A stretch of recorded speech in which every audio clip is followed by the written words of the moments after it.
1.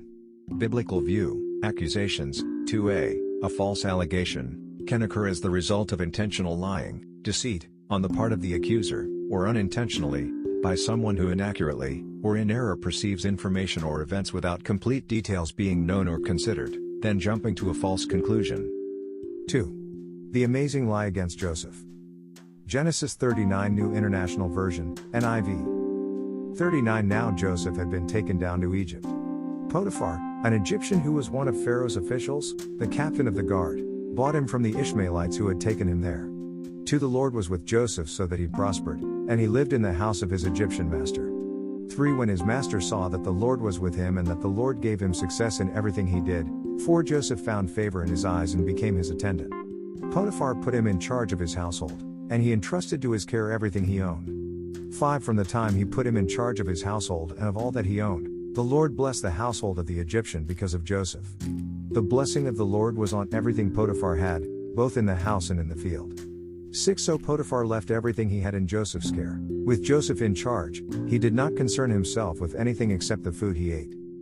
Now Joseph was well built and handsome. 7. And after a while his master's wife took notice of Joseph and said, "Come to bed with me." 8. But he refused. "With me in charge," he told her, "my master does not concern himself with anything in the house. Everything he owns he has entrusted to my care. 9. No one is greater in this house than I am. My master has withheld nothing from me except you, because you are his wife. How then could I do such a wicked thing and sin against God?" 10. And though she spoke to Joseph day after day, he refused to go to bed with her or even be with her. 11. One day he went into the house to attend to his duties, and none of the household servants was inside. 12. She caught him by his cloak and said, "Come to bed with me." But he left his cloak in her hand and ran out of the house. 13. When she saw that he had left his cloak in her hand and had run out of the house. 14. She called her household servants.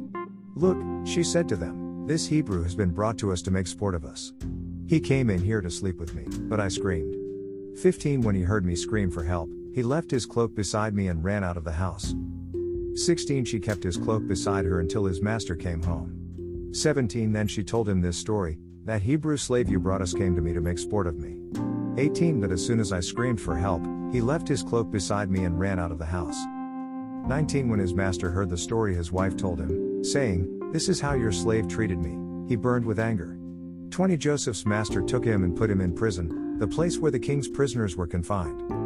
But while Joseph was there in the prison, 21. The Lord was with him. He showed him kindness and granted him favor in the eyes of the prison warden. 22. So the warden put Joseph in charge of all those held in the prison, and he was made responsible for all that was done there. 23. The warden paid no attention to anything under Joseph's care, because the Lord was with Joseph and gave him success in whatever he did. A. Accused. B. Everyone believed her lie. The truth didn't matter. C. Joseph sent to prison. But God works us through tight places to bring us into his perfect will. Genesis 37:10 New International Version, NIV. 10. When he told his father as well as his brothers, his father rebuked him and said, "What is this dream you had? Will your mother and I and your brothers actually come and bow down to the ground before you?" D. Joseph is accused of wanting to rule over his parents and brothers.